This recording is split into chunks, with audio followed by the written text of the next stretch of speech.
A gente eleva o nosso pensamento a Deus nesse instante e pede a proteção à espiritualidade boa e amiga que nos abençoe, que acalme o nosso mundo íntimo, que fortaleça as nossas convicções, que possa abençoar as nossas famílias, os nossos entes queridos, a todos aqueles que convivem conosco, Senhor, que possam receber a bênção da espiritualidade nesta noite, neste horário, aonde várias pessoas, vários corações se voltam em prece, buscando a bênção e a proteção da espiritualidade. Que Deus, nosso Pai, nos abençoe e nos fortaleça, hoje e sempre. Que assim seja. Olá, boa noite, Ângela. Boa noite, tudo bem? Graças a Deus, tudo jóia. Nós fizemos agora Estamos aí aguardando, né? fizemos a nossa prece agora, para a gente Sim, começar a estudar esse capítulo, que é o capítulo 7 já, né, desta obra nos domínios da mediunidade. Esse capítulo, ele é um capítulo muito interessante, porque, na verdade, ele é um diálogo entre o doutrinador e o espírito comunicante. Na semana passada, nós estudamos a presença de Libório e todo o mecanismo que ele utiliza para promover a incorporação. Então, a aproximação, a transmissão de pensamentos, de emoções, naquele momento, né, todo o trabalho que um médium tem que ter de saber separar os seus pensamentos, seus sentimentos, de ampliar os seus recursos para que possa saber separar naquele momento o que é do espírito, o que é do médium. E agora nós estamos entrando no capítulo 7, que é intitulado Socorro Espiritual. É um capítulo importante por quê? Porque nós estamos vendo que este capítulo ele vai fazer uma retratação do que acontece dentro da reunião mediúnica. Ele vai mostrar que naquele momento aonde o doutrinador está conversando com o espírito, acontece uma série de situações outras que passam despercebidos, né, da nossa observação praticamente mecânica, praticamente superficial do trabalho, e a gente não tem uma visão completa de tudo que está acontecendo dentro daquele trabalho. Por isso é um capítulo interessante. E ele começa dizendo para nós: sob a influência de Clementino, que é o mentor espiritual do trabalho, que envolvia inteiramente Raul Silva, levantara-se e dirigia ao comunicante com bondade. Lembremos que na semana passada nós paramos num ponto aonde o espírito incorporado dizia que estava preso, aonde ele queria saber quem havia levado ele até ali. Ele começou a recuperar parte da sua lucidez a partir do momento que estava incorporado a médium. E nesse ponto, a gente vê que ele, recuperando aquela lucidez, na mesma hora ele começa a querer satisfações do que fizeram, que tipo de movimento foi feito para que ele pudesse ser levado até a reunião mediúnica. Aí nós vamos estudar passo a passo o trabalho de Raul Silva. Lembrando que Raul Silva consegue permanecer sob a influência de Clementino durante todo o trabalho. Ele tem uma educação mental a tal ponto que lhe faculta estar sob a influência de Clementino por completo. Então, no primeiro passo, quando o espírito está lá, né, estorcegando, falando dos seus problemas, das suas dificuldades, ele entra com o primeiro argumento dizendo: meu amigo, tenhamos calma e roguemos o amparo divino. Preste atenção na abordagem. Às vezes a gente precipita, né? O Espírito chega e fala assim, mas meu irmão, você... E ele vai falar o que para a gente? Eu não sou seu irmão. Eu nem te conheço. Ele já de imediato, no primeiro contato, ele já afasta e cria uma barreira para que a proposta da doutrinação alcance ele. E Raul, como era, né, já uma pessoa experimentada, ele usa de um argumento diferente no primeiro contato com o espírito. Ele diz: meu amigo, tenhamos calma e roguemos o amparo divino. Então, naquele momento, o espírito está um tanto quanto, né, em sofrimento, ele diz: eu estou doente, desesperado. E aí, o que ele coloca para nós? Sim, todos somos enfermos, mas não nos cabe perder a confiança. Somos filhos de nosso Pai Celestial, que é sempre pródigo de amor. Mais uma coisa que a gente aprende com a doutrinação de Raul Silva. Ele se põe no mesmo patamar do Espírito. Todos somos doentes. Uns estão no estágio melhor da doença, outros no estágio pior. Eu me lembro de uma conversa, né, com um grande amigo nosso, também do meu espírita, o Rodrigo, filho da Delma, e ele falando para nós sobre a psicologia, já que é um psicólogo, dizendo que havia um livro intitulado A História da Loucura. E nesse livro ele aprendeu que a única diferença nossa daqueles que são chamados loucos é que nós temos a chave, né, do hospício, nós conseguimos viver do lado de fora e eles não. Todos estamos no mesmo barco. Todos ainda somos doentes do espírito. Então não tem aquele papo assim, não, nós vamos te ajudar de forma nenhuma. Nós vamos aprender juntos. E aí, quando ele fala sobre isso, quando ele fala para não perder a confiança, que somos filhos do Pai Celestial, primeira reminiscência que vem no Espírito é padre, porque ele tinha ainda rudimentos da sua crença. E aí ele introduz o pensamento religioso. Não, sou seu irmão.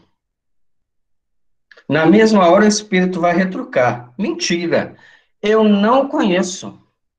Mas ele já havia criado um campo de alcançar, de fazer com que aquele espírito contasse a sua própria história.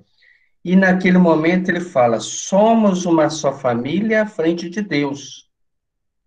O espírito conturbado riu-se, irônico, e acentuou: deve ser algum sacerdote fanático para conversar nesses termos. Aqueles que se aventuram no caminho da doutrinação, da evangelização, da proposta do evangelho na reunião da desobsessão, precisam estar aptos a suportar a ironia. Os espíritos tentam desarticular qualquer proposta evangélica através da ironia. Mas quem são vocês para falar de Jesus? O que você tem para me ensinar? Lá atrás, Raul Silva já colocou: todos somos enfermos, nós não estamos superior em nada. Então, por mais irônico que ele fosse, ele não conseguia alcançar nem desequilibrar o próprio doutrinador. Diz André Luiz: a paciência do doutrinador sensibilizava-nos. Eu já vi em reunião mediúnica doutrinador bater boca com o espírito, querer empurrar uma ideia a ferro e a fogo, discutir mesmo. Não, meu irmão, você está errado, não é por aí. E aquela conversação fica desgastante. E o médium que está trabalhando, recebendo, sofre com as descargas emocionais que naquele momento o espírito promove descarga de raiva, de indiferença, de sofrimento, de perseguição. Então é necessário até mesmo uma boa doutrinação para que o trabalho do médium seja um trabalho equilibrado. Tudo é um conjunto, a reunião vai ser o somatório da participação de cada membro. Então, se é um trabalho do meu lado e eu ajo com indiferença, de certa forma, eu estou prejudicando o desenvolvimento daquele trabalho. Raul Silva não recebia Libório qual se fora defrontado por um habitante das sombras, suscetível de acordar-lhe qualquer impulso de curiosidade menos digna. Não via nele um obsessor, apesar dele ter sido retirado, né, de uma jovem, na qual ele já se afeiçoara, aonde ele estava por 5 anos convivendo com ela, levando ela agora à subnutrição emocional, física, psicológica, e só depois que ela adoece a tal ponto que buscaram seus recursos para que ele pudesse ser removido. Apesar desse quadro, esse é um quadro que chega. O que Raul Silva vê nele? Vê um irmão em sofrimento, então vai buscar o que levou ele a este ponto da própria vida. Ainda mesmo descontando o valioso concurso do mentor que o acompanhava, Raul emitia de si mesmo a sincera compaixão de mistura com o inequívoco interesse paternal.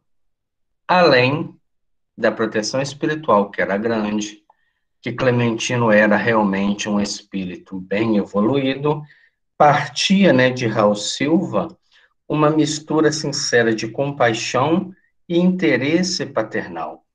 Isso faz com que as suas palavras sejam ondas magnéticas que sensibilizem mesmo aqueles que são irônicos, mesmo aqueles que são, de certa forma, espíritos desequilibrados, que precisam de alguma palavra para se reconfortar.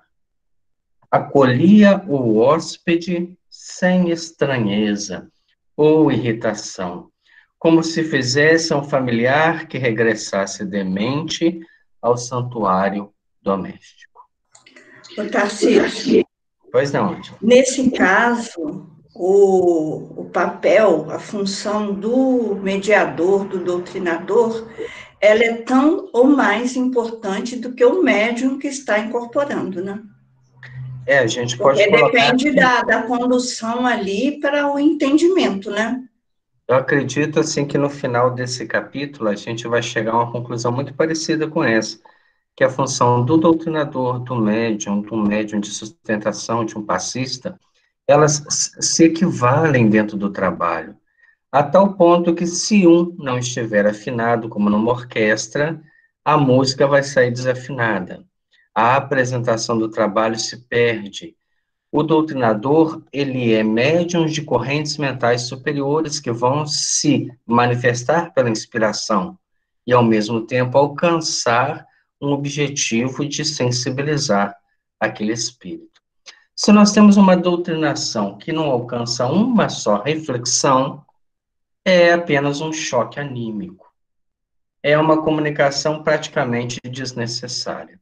Assistindo essa semana um seminário sobre mediunidade, aliás, até muito interessante, eu vou encaminhar para o nosso grupo, ele fala justamente, aliás, não é só sobre mediunidade, são vários temas, mas num deles ele toca nesse ponto das reuniões mediúnicas nesta época, aonde nós não estamos podendo estar presente. E ele coloca bem claro que os espíritos não dependem de nós. Muito pelo contrário, eles têm condições de operar essa reunião independente da nossa presença. Então, eles nos concedem a oportunidade de, participando da reunião, aprender com ela e aumentar as nossas próprias condições de entendimento e aproveitando melhor as oportunidades de vida. Porém, se nesta oportunidade que nos é concedida, nós não trabalharmos com seriedade, com sinceridade, com uma aprendizagem, a gente acaba perdendo uma grande oportunidade. Então, um doutrinador que não se entrega ao trabalho, assim como um médium, assim como um passista, ou como alguém que está participando daquele trabalho, ele é alguém que não está encaixado naquele quebra-cabeça. É uma peça desnecessária para aquele trabalho ou para aquela reunião. Por isso, é muito interessante esta colocação que a Angela nos trouxe. O doutrinador, ele tem que entender que naquele momento ele expressa correntes mentais superiores.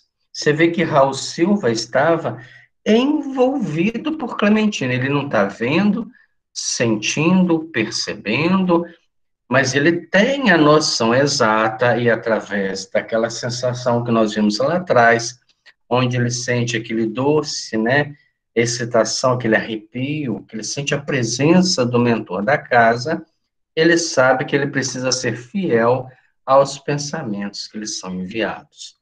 E vamos desdobrar isso dentro do trabalho da doutrinação, que é o capítulo texto que a gente está estudando. Talvez, por esta razão, o obsessor, a seu turno, se revelava menos agastadiço. Olha só, o sentimento que ele coloca na doutrinação faz com que o obsessor diminua a impetuosidade. O carinho que ele coloca nas palavras, que não são apenas palavras, mas são emanações do seu sentimento, faz com que o obsessor diminua a sua impulsividade. E aí a gente vê, às vezes, né, médiuns desequilibrados, espíritos, né, também tomando toda uma liberdade desnecessária, algo está errado. Seja na disciplina do trabalho, na colocação das palavras, no comportamento do médium, é um conjunto. E como nós estamos estudando uma casa que foi escolhida por Aulos para ser uma referência para os estudos do grupo da mediunidade, a gente começa a ver como é que se encaixa tudo perfeitamente. Então, naquele momento que ele conversa, naquele momento que ele expressa o seu sentimento, ele sensibiliza o espírito e começa a contê-lo magneticamente pela sua própria energia. Nós vimos isso muito quando nós tínhamos, por exemplo, ações de médiuns, né? Eu me lembro aqui em Bicos, quando contava história, por exemplo, onde o Velau ia atender em algumas fazendas, e chegava lá, as pessoas estavam contidas, amarradas em processos obsessivos muito grandes, e ele, amparado pela espiritualidade, que nunca o abandonou na seriedade do seu trabalho, ele dizia, né, não podem desamarrar a pessoa. E todo mundo tinha medo, porque aquela pessoa, se não tivesse contida, era violenta, ela podia atentar contra a integridade do médium, mas ele, seguro pela espiritualidade, pela vida que ele até então mantinha, recebia aquela orientação e dizia. E o espírito, quando desamarrado, partia em direção dele com agressividade, mas ao aproximar, sentindo toda a expressão do sentimento que naquele momento ele emanava, ele ia se contendo e não conseguia agredir. Então a gente vê que isso acontece mesmo em algumas situações que a gente presencia ou que nós já ouvimos falar. É natural e é importante para o controle da reunião. Não sou um ministro religioso, diz Raul Silva, imperturbável, mas desejo que me aceite como seu amigo. Mais uma vez, ele adentra a intimidade do espírito. Ele faz com que aquele ser novamente se sensibilize. Mas quem é essa pessoa que quer me ajudar? por que que ele quer me ajudar? Ele faz o quê? Uma reflexão. O que está acontecendo, né? E aí o Espírito fala assim, mas que risão, né? Não existe amigos quando a miséria está conosco. Dos companheiros que conheci, todos me abandonaram. Resta apenas Sara. Sara que não a deixarei. Era a única pessoa que ainda pensava nele. E isso é triste, né? Às vezes a gente morre um conhecido, a gente fica sensibilizado, passa-se 2 semanas, ninguém lembra. Nem de orar para a pessoa, costuma lembrar das coisas ruins que fez. E o nosso pensamento agride, né, de forma vibracional essa pessoa. Nesse momento, nesse estado, né, nosso amigo Libório, ele só tinha o pensamento da mulher que o amava. E ela lembrava dele, de certa forma, com saudade, querendo que ele estivesse perto, e ele recebendo aquele pensamento, ele não queria se desgrudar dela. Então, ele faz um questionamento: que tipo de amigo que é você? Eu nunca te vi. A única pessoa que pensa em mim é Sara. Como é que eu posso te encarar como um amigo? Como é que eu posso aceitar que você é um amigo? Fixou a expressão de quem se detinha na lembrança da pessoa a quem se referia e acrescentou com recalcada indignação: ignoro por que me entravam agora os passos. É inútil. Aliás, não sei a razão por que me contenho. Um homem provocado, como me vejo, de certo deveria esbofeteá-los a todos. Afinal, o que fazem aqui estes cavaleiros silenciosos e essas mulheres mudas que pretendem de mim? É claro que ele não usou esses termos, né? Isso aí André Luiz dá toda uma rebuscada de um português mais refinado, mas ele deve ter falado: por que está esse povo tudo calado, né? Por que que me prendem aqui agora? Por que que me chamam de amigo? O que que vocês querem comigo? Gente, se coloca na condição do espírito, vivendo, né, de forma parasitária sobre alguém, retirado, né, totalmente demente, aproxima-se de um médium que lhe faz recobrar parte da lucidez, encontra uma reunião, um povo calado, orando, ainda falando que é amigo dele. Depois de 5 anos nesse estágio, nós não vamos fazer nenhum tipo de mágica que faça com que aquele ser que está há 5 anos sofrendo e se alimentando das vibrações de alguém, de um instante para o outro, se torne um mentor espiritual. Ah, é verdade. Não, sem uma argumentação profunda, nós não vamos conseguir demovê-lo em nada do seu próprio pensamento. Por isso a importância de uma reunião séria. Por isso a importância de um doutrinador afinado com a espiritualidade superior, para que ele capte realmente o que é necessário e possa fazer com que aquela alma se abra. Quando nós vamos na reunião pública e gostamos muito do trabalho, né? Hoje em dia nós temos palestrantes que eles são treinados para fazer a gente sorrir. E a pessoa ri, até chora de rir, né? Fica naquela alegria. Não, a palestra é ótima, mas vão para casa sem uma reflexão. O importante no contato com o Evangelho é que em algum momento ele nos incomode. Em algum momento aquilo ali toque em algum ponto delicado da nossa forma de ser, para que eu possa refletir e para que aquela palestra encontre, né, e faça com que eu possa manifestar um comportamento diferente. Assim também é a doutrinação. Ela precisa encontrar no ser que ali está presente uma reflexão. Ela precisa tocar em algum ponto e até o momento ele apenas colocou a posição dele. Olha, eu não conheço ninguém. A única pessoa que pensa em mim é a minha ex-companheira, que eu quero ficar com ela. vocês estão aqui numa situação aí muda, uma sala escura, nada disso aqui me tocou. Aí vem mais um instante da doutrinação, né? Quando o doutrinador, com bondade e carinho, fala: estamos em prece, mas por sua paz. E falou, né, com inflexão de bondade e carinho. Mais uma vez ele vem com ironia. Grande novidade. O que há de comum entre nós? Eu devo-lhes algo? Olha como é que ele desafia a cada momento a paciência do doutrinador.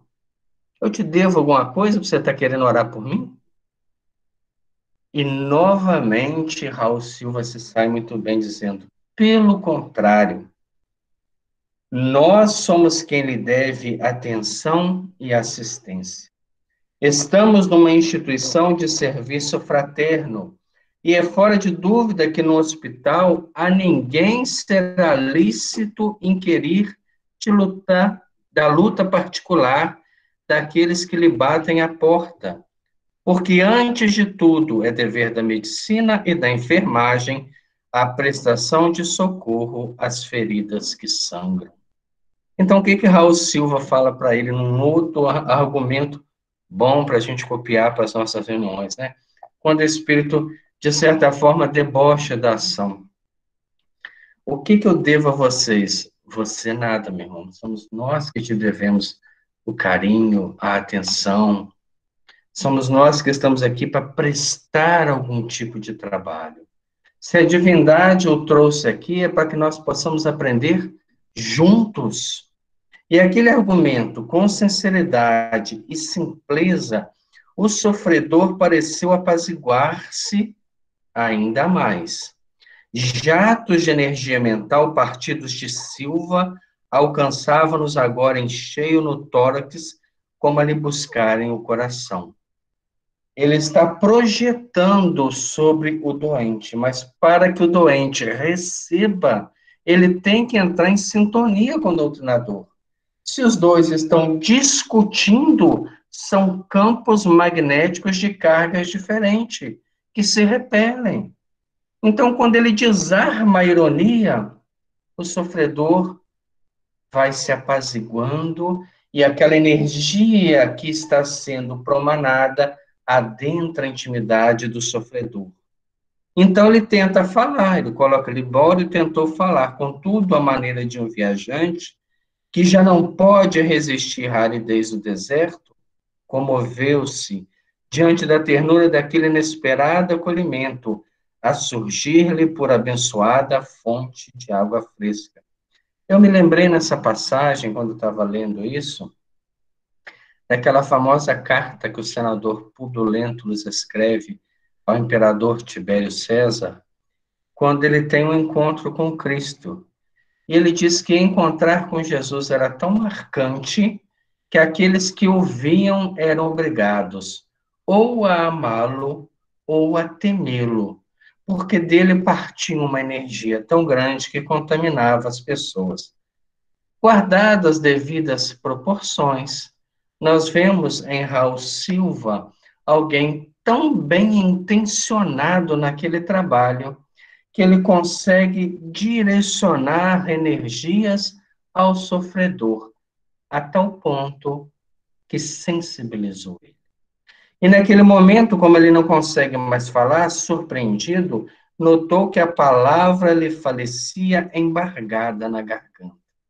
Ele chegou nervoso, querendo saber quem o continha, falando que ninguém tinha o direito de mantê-lo ali, e agora ele está num outro estado emocional. Olha a importância de uma doutrinação. É você fazer com instantes, em momentos, alguém que chega, né, parecendo que vai destruir, que vai esbofetear todos, igual ele falou, faça uma reflexão.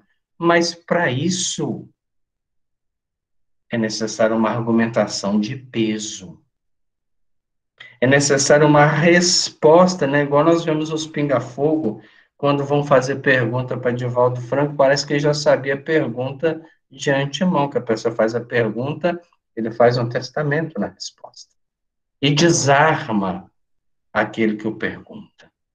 Ou, né, quando nós vemos também, estudamos as passagens de Jesus, quando ele é perguntado, né, se era lícito pagar o imposto a César, e ali havia uma certa malícia dos judeus. Porque se ele dissesse que era lícito, ele estaria do lado dos romanos contra os judeus, e se ele falasse que não era, que era um abuso, ele estaria do lado dos judeus contra os romanos. Então, eles levantaram uma questão para que ele desse um motivo até de ser preso.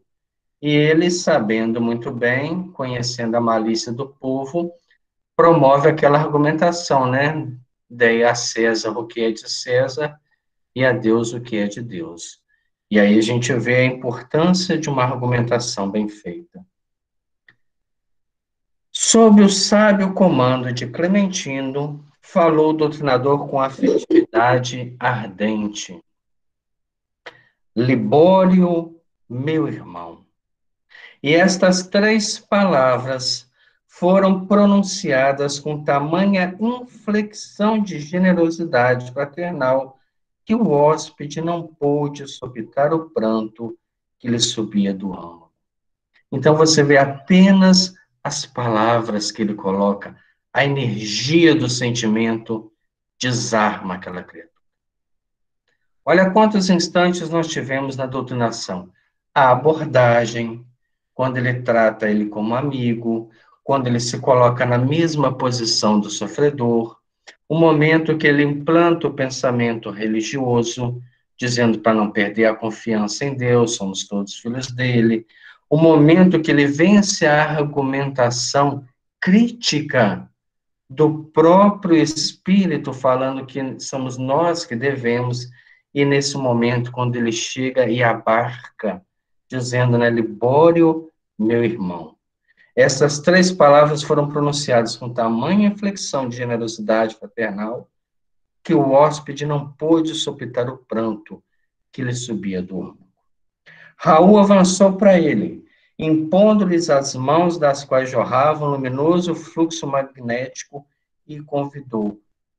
Uma pequena reflexão aqui. Todo doutrinador, quando está conversando com alguma entidade, e essa entidade está manifestando por algum médium, ele pode direcionar, sim, toda a sua parte magnética, como se fosse um passe, porque ali há uma corrente de energia superior. Por isso, os passistas, eles vão trabalhar geralmente no final do trabalho, quando todos já encerraram, estão fazendo as suas meditações superiores, para que possam suprir algum tipo de energia. Mas o doutrinador, naquele momento, ele tem liberdade para isso. Então, ele avançou e impôs as mãos às quais jorrava luminoso fluxo magnético e convidou: vamos orar. Outro ponto. Tem doutrinador que o Espírito manifesta e fala assim: meu irmão, vão orar. Ele vai falar: mas vão orar para quê? Ele não tem noção do que está acontecendo. Então, tudo tem um momento dentro da doutrinação. Nesse momento, ele está vencido. Ele chegou no estado nervoso e foi sendo controlado até que essa crise emocional venha à tona e ele encontra o momento certo. Vamos orar. Fim do minuto de silêncio, a voz do diretor da casa, sob a inspiração de Clementino, suplicou enternecidamente: preste atenção na prece. Divino Mestre, lança compassivo olhar sobre a nossa família aqui reunida. Inclui o doente. Viajores de muitas romagens, repousamos neste instante sob a árvore bendita da prece, a te implorarmos amparo. Todos somos endividados para contigo, todos nos achamos empenhados à tua bondade infinita, à maneira de servos insolventes para com o Senhor. Novamente se coloca na condição de doente. Não é aquela prece, Senhor, salva essa alma que está perdida. como se nós não estivéssemos também no mesmo barco. Mas continua orando, rogando-te por todos nós, pedimos particularmente agora pelo companheiro que de certo encaminhas ao nosso coração, qual se for uma ovelha que torna ao aprisco ou a um irmão consanguíneo que volta ao lar. Mestre, dá-nos a alegria de recebê-lo de braços abertos. Sela-nos os lábios para que não perguntemos de onde vem e descerra-nos a alma para a ventura de tê-lo conosco em paz. Inspira-nos a palavra a fim de que a imprudência não se miscue em nossa língua, aprofundando as chagas interiores do irmão, e ajuda-nos a sustentar o respeito que lhe devemos. Senhor, estamos certos de que o acaso não te preside as determinações. Teu amor, que nos reserva invariavelmente o melhor cada dia, aproxima-nos uns dos outros para o trabalho justo. Nossas almas são fios da vida em tuas mãos. Ajusta-os para que obtenhamos do alto o favor de servir contigo. Nosso Libório é mais um irmão que chega de longe, de recuados horizontes do passado. Ó Senhor, auxilia-nos para que ele não nos encontre proferindo o teu nome em vão.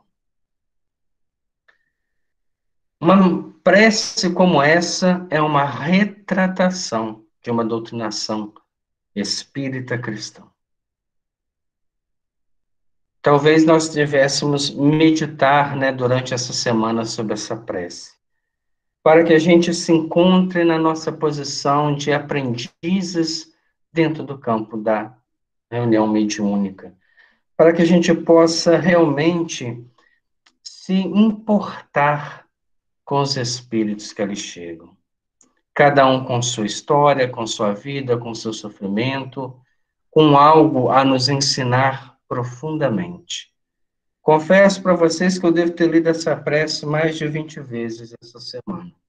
E cada vez que eu leio, eu vejo algo que eu deixei de fazer no campo da mediunidade, principalmente dentro dessa oportunidade de conversar com os espíritos. Quantas amizades que nós podemos fazer através de um acolhimento fraterno, de coração aberto, sem desconfianças, sem se sentir superior por isso. É importante para nós entendermos a proposta da reunião mediúnica, e ela está retratada nesta prece. O visitante chorava.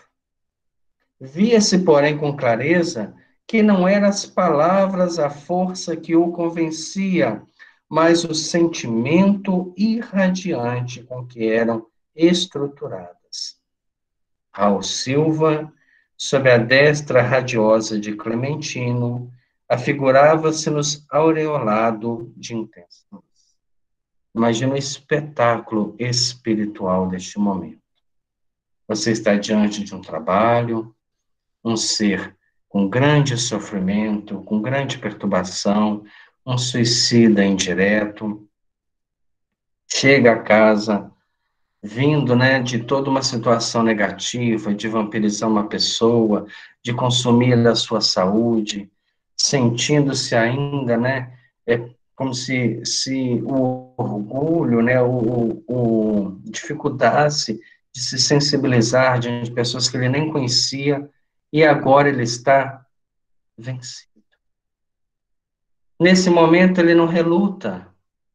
Qualquer proposta nova que lhe fosse colocada pelos espíritos, ele acataria de imediato. Tanto que ele faz aquela exclamação, né? Oh Deus, o que se passa comigo? Lembra no capítulo passado como ele chegou, dizendo que a ele, Libório dos Santos, ninguém enganava. E agora ele se entrega, né? Oh Deus, o que se passa comigo? Nesse instante, aconteceu algo interessante. O irmão Clementino, que era o diretor mediúnico do trabalho, ele fez um breve sinal a um dos assessores de nosso plano, lembrando que quem está narrando é André Luiz, que apressadamente ocorreu trazendo interessante peça, que me pareceu uma tela de gás tenuíssima, com dispositivos especiais medindo por inteiro 1 metro quadrado aproximadamente. Essa obra é de 1953 ou 57, se não me engano, nós não tínhamos uma ideia o que pudesse ser, né, uma tela de gás tenuíssima.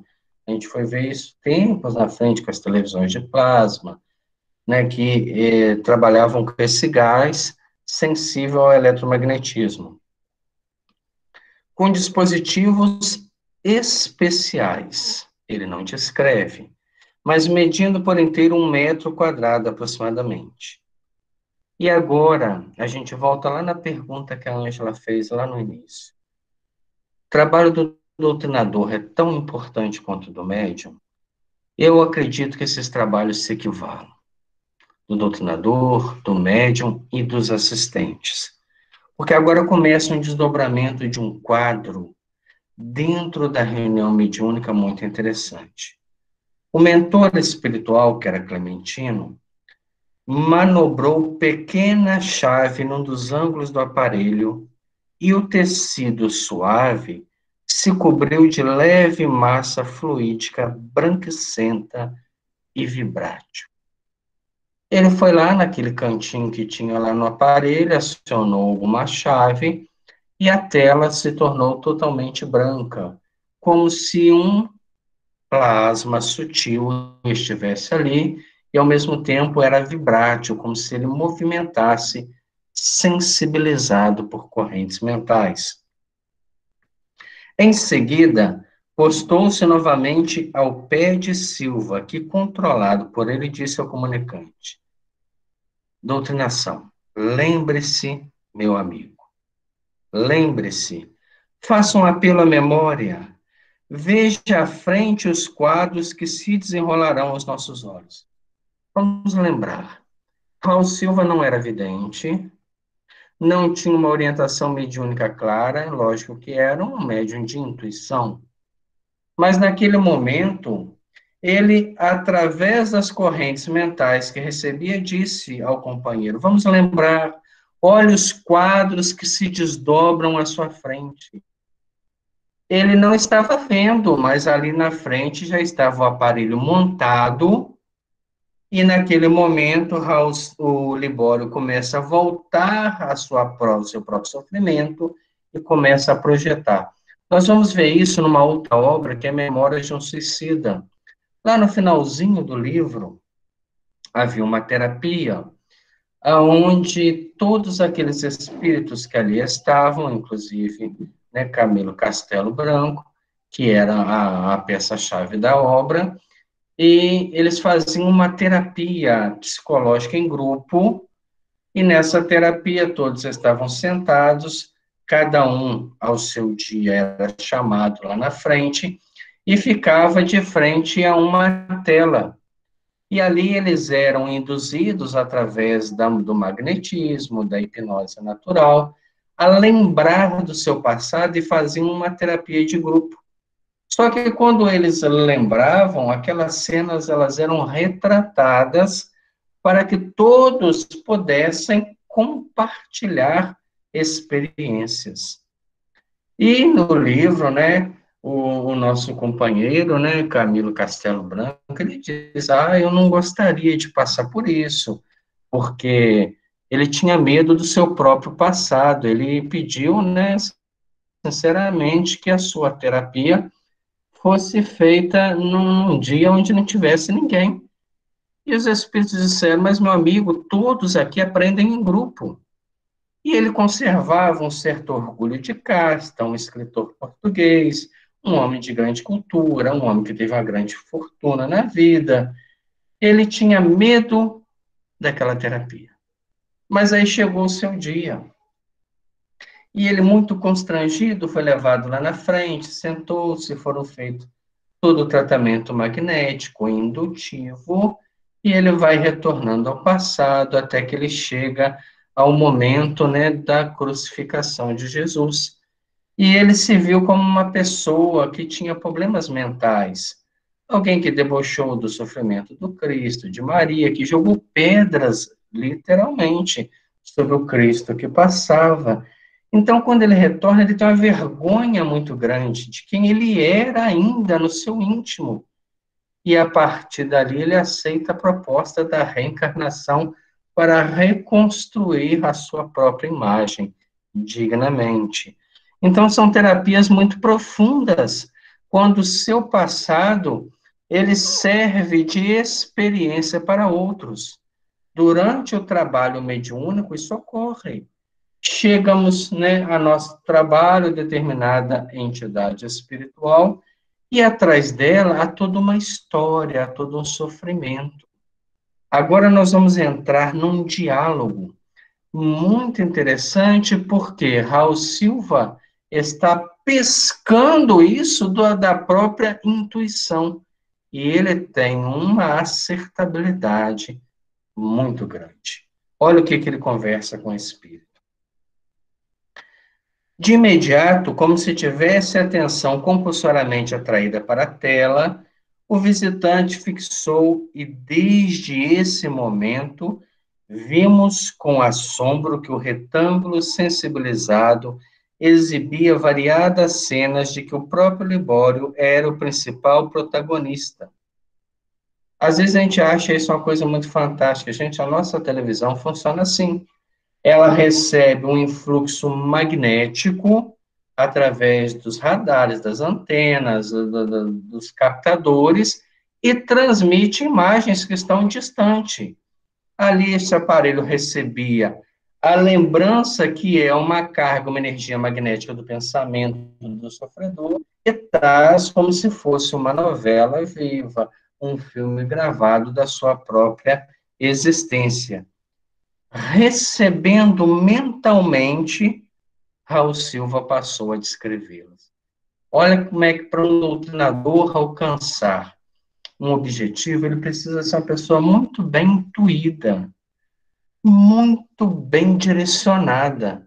Porque se ele está falando algo ali que não está sendo refletido lá, ele não passa confiança nenhuma para o espírito.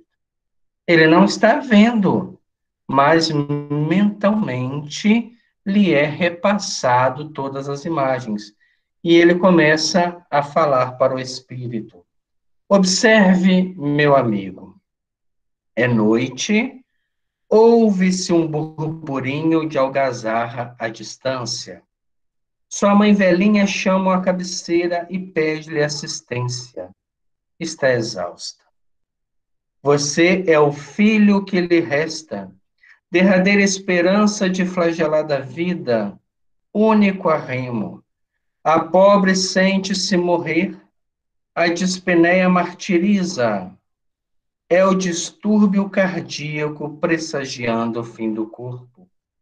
Tem medo, declara-se receosa da solidão de vez que é sábado carnavalesco e os vizinhos se ausentaram na direção dos centros festivos.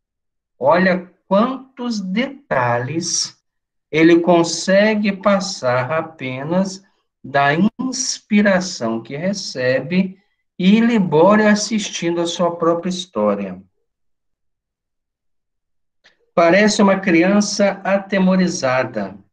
Contempla-o ansiosa e roga-lhe que fique. Você responde que sairá tão somente por alguns minutos, o bastante para trazer-lhe a medicação necessária. Em seguida, avança rápido para uma gaveta situada em aposento próximo e apropria-se do único dinheiro de que a enferma dispõe. Algumas centenas de cruzeiros com que você se julga habilitado a desfrutar as falsas alegrias do seu clube. Aí nós começamos a ver o drama de Libório sendo repassado para todos, a história de vida dele, o que levou ele ao estado de loucura. Amigos espirituais de seu lar. Olha só que interessante esse ponto. Mentores da sua casa, da sua mãe, de algum outro ente querido, né?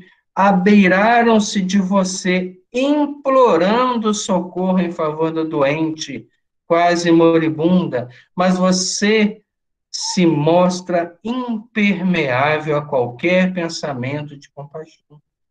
Estava fora, totalmente fora daquela vibração, daquela ambiência de ajuda. Então, por mais que os espíritos quisessem sensibilizá-lo daquele quadro, ele se afasta por completo.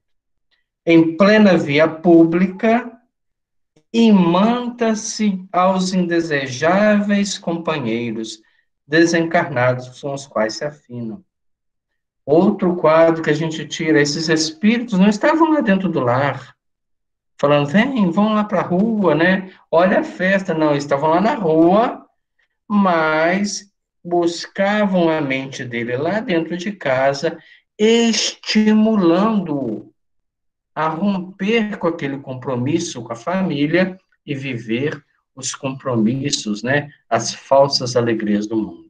Como acontece na casa espírita. Nem sempre nossos obsessores nos acompanham, mas de onde estão, comandam a nossa mente. Fazem com que a gente durma no trabalho, com que a gente fique aéreo, não perceba as reflexões que podem nos fazer acelerar o nosso próprio progresso, e aí a gente perde a oportunidade. Em plena via pública, imanta seus indesejáveis companheiros desencarnados, com os quais se afina, entidades turbulentas, hipnotizadas pelo vício, com as quais você se arrasta ao prazer.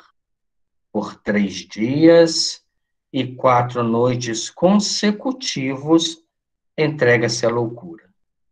Com conhecimento de todas as obrigações, com esquecimento, perdão, de todas as obrigações. Esqueceu a mãe doente, nos últimos instantes de vida, não conseguiu renunciar à loucura que é o carnaval.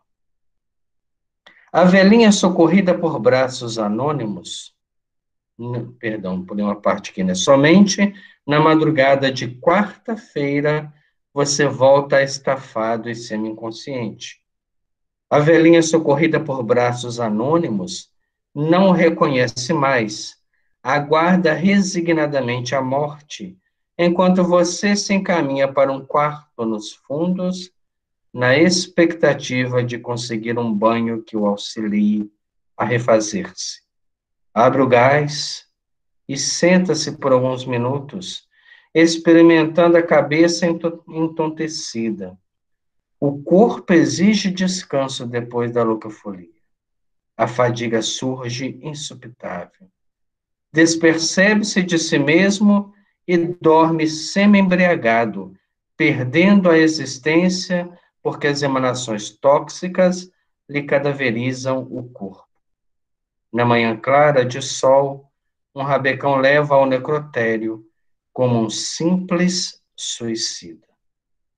Nessa altura, o interlocutor, como se voltasse de um pesadelo, brandou desesperado. Oh, esta é a verdade.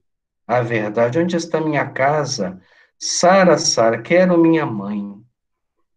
Mas aí é tarde. Olha que interessante o processo de um trabalho mediúnico bem equilibrado. O médium consegue filtrar o pensamento do espírito. O doutrinador consegue, através da inspiração, enxergar mentalmente os quadros da vida que levaram ao desencarne precipitado. Aquela entidade que até então sugava a vida de uma jovem e chega turbulenta, exigindo respeito, agora se vê como um louco alucinado. E nesse momento, eles tiraram ele do estágio de agressividade ao estágio de sensibilidade e do estado de sensibilidade ao estágio de responsabilidade. Agora... Assis, Oi, Rita. Mas aí, nesse caso, esse doutrinador tem que ter mediunidade. Como é que ele viu isso tudo? Só por Men- intuição? É necessário, Rita, para chegar a esse ponto, muita honestidade do pensamento. E, como a Ângela colocou lá atrás, o trabalho dele é tão importante como o dos médios, mas, por exemplo, se um assistentezinho, ele vibrar de forma indiferente, ele projeta nesse quadro, nessas imagens, uma interferência e faz com que ele acabe retratando algo diferente da realidade. É por isso que se filtra muito a presença daqueles que vão compor um grupo para que alcance. É possível, não é fácil. Definitivamente, não é fácil. Mas se o doutrinador, ele sente a inspiração naquele momento, ele tem que se entregar a ela. E o grupo tem que abraçar a tal ponto para não interferir, como na reunião de materialização. O espírito está lá materializando. Se eu acho que ele devia ter esse ou aquele adereço, eu já maculei o trabalho. Não é fácil, é por isso que a gente fala, é uma troca de ectoplasmas durante a reunião mediúnica. Raul Silva, ele conseguia fazer uma leitura mental da vida da pessoa. Há médiuns que incorporados não conseguem, pela interferência do próprio pensamento, do animismo, da mistificação. É por isso que Aulus escolheu este trabalho como referência, para que a gente pudesse ver até onde a doutrinação pode chegar. É uma meta que as nossas casas precisam mirar. Não quer dizer que nos nossos trabalhos nós vamos alcançar isso, né, nas primeiras tentativas, mas ele precisa estar como meta. O doutrinador, ele tem que entender que ele tem que ser alguém que pratica a meditação constantemente, para elevar a sua corrente mental, para que naquele momento, quando esses quadros mentalmente lhe discorrerem, ele tenha segurança. Imagina se ele está lá, vem o quadro e fala, ah, mas isso é coisa da minha cabeça. E perde a oportunidade de ir no ponto-chave e desarmar toda uma construção mental negativa dos espíritos. Aí você vê a importância da reunião mediúnica. Tarcísio. Pois Mas não. precisa também, além do preparo, né, espiritual do Uhum. médium doutrinador, um equilíbrio impecável de todos os participantes da reunião. Porque se um ali sai fora da sintonia, eu acho que interfere e perturba. Com certeza. Nós vamos pegar sempre como comparação a reunião de materialização. Nós assistimos há pouco tempo, né, uma entrevista do Dr. Fructuoso, ele dizendo que nessas reuniões a pessoa precisa ter uma autorização da espiritualidade para participar. Porque se ela não tiver um equilíbrio mental, ela sempre vai atrapalhar.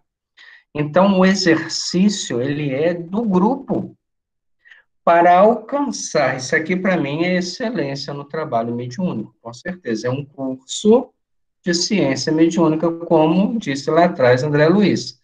Mas para alcançar esses objetivos, nós precisamos de um grupo muito bem orientado. Nós precisamos de pessoas, médiuns, doutrinadores, auxiliares, passistas, que se unam nesse ponto, em pensamento e sentimento, a tal forma que o pensamento de um ali dentro vai ser dividido com todos. Então, nesse momento, o doutrinador começa a entrar nesse campo. Se há qualquer tipo de pensamento infeliz, seja assim de desconfiança, ou de achar que o doutrinador está assim, vai descendo, tudo isso prejudica. Nós vamos ver logo aqui na frente que esse aparelho, ele é tão sensível à energia mental que todos os pensamentos do grupo auxiliam na construção das imagens. Então, se um está pensando negativamente, ou em dúvida, ou não está pronto para aquele trabalho que foi colocado ali, não se sabe por quê, o seu pensamento vai fazer uma interferência, que vai fazer uma leitura diferente, que não vai alcançar o objetivo final. Nós vamos parar nesse ponto. Na semana que vem, nós vamos reler essa proposta para podermos entender o comportamento de cada um dentro do grupo. Gente, quando eu acho esse capítulo, ele faz uma radiografia daquilo que você tem de melhor a oferecer dentro da reunião mediúnica. Falar que a gente encontra isso com facilidade seria um erro muito grande, uma precipitação nossa. Mas é uma meta. Você alcançar na doutrinação uma reflexão profunda. Se nós conseguíssemos, né, fazer com que aquele espírito, igual embora aqui por diversas vezes, ele chorou, ele aceitou, nós já teríamos alcançado um êxito muito grande. Porém, para este grupo, eles conseguiam alcançar um objetivo maior. Eles conseguiam fazer uma terapia de vida passada, mesmo de anos passados, através da lembrança, com uma perfeita sintonia do pensamento do doutrinador com o espírito que dirige o grupo. É algo que realmente, eu falo por mim, eu gostaria muito de participar e aprender num grupo desse, porque aí nós estaríamos sintonizados com correntes mentais superiores. Então, o que eu proponho ao nosso grupo de estudo para a semana que vem? Vamos reler essa parte, nós vamos reler justamente a percepção de Raul Silva, né, como que ele consegue alcançar detalhes do tempo, da hora, de quanto tempo ele ficou fora. Você vê que não há nenhuma interferência do grupo na percepção e na formação das imagens. Às vezes a gente vê isso, o doutrinador fala, olha, sua mãe está chegando, ela vem te buscar, e o espírito vê, porque alguma corrente mental favoreceu esse ponto. Não são só palavras. Você não está enganando ninguém, nem projetando ninguém. Há uma outra dimensão de vida ocorrendo naquele momento, onde a sala pertence às duas dimensões, a vida física, a vida espiritual. Mas para isso é excelência, e excelência é a contribuição de todos. Não é fácil, Rita, infelizmente não é fácil, mas é com certeza o auge da comunicação, da reunião mediúnica, porque há alguns que dizem que esta obra nasceu do trabalho que Chico Xavier tinha, né? Ele tinha um trabalho mediúnico particular, aonde Emmanuel escolheu pessoas para que frequentassem. Daí nasceu obras como Instruções Psicofônicas e outras deste grupo, que era um grupo extremamente selecionado. Por isso, essa excelência no campo da mediunidade. Então, nós vamos fazer a nossa prece. Semana que vem, nós vamos pegar justamente essa visão que o doutrinador consegue e, a partir daí, o compromisso do grupo em auxiliar. Então, aquela pessoa que fala assim, eu vou na reunião mediúnica, mas eu não faço nada, eu não recebo, eu não dou passe, eu não doutrino, mas, de repente, eu atrapalho tudo com o meu pensamento. Ou eu contribuo demais com o meu pensamento. Vamos agradecer a Deus este momento, esta reflexão, e pensar que todos nós, independente de qualquer percepção mediúnica, nós podemos, dentro do trabalho mediúnico, ter uma lucidez muito grande a partir do momento que ligamos o nosso pensamento às correntes mentais superiores e todo o nosso grupo fornece a matéria-prima da energia mental que faculte essas ligações.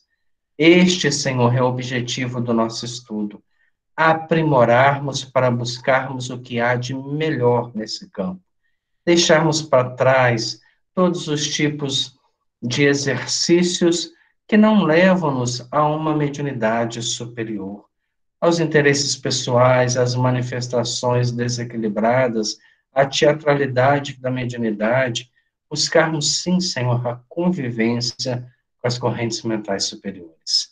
Nós agradecemos profundamente a presença dos nossos amigos e irmãos nesse momento, que unem os nossos pensamentos, que nos colocam novamente em sintonia, já que a vida é mental e mentalmente ligados nunca estamos distantes. Chegará o dia, Senhor, que mesmo distante das pessoas conseguiremos ler seus pensamentos, como acontece com nosso irmão Raul Silva, que num processo muito parecido com a telepatia, lê a vida do nosso irmão em sofrimento, trazendo para uma reflexão profunda da própria responsabilidade. Muito obrigado, Senhor. Continue conosco hoje, agora e sempre. Que assim seja. Muito obrigado a todos pela presença, que Deus continue nos abençoando, e na semana que vem a gente pega desse ponto para frente e volta a estudar.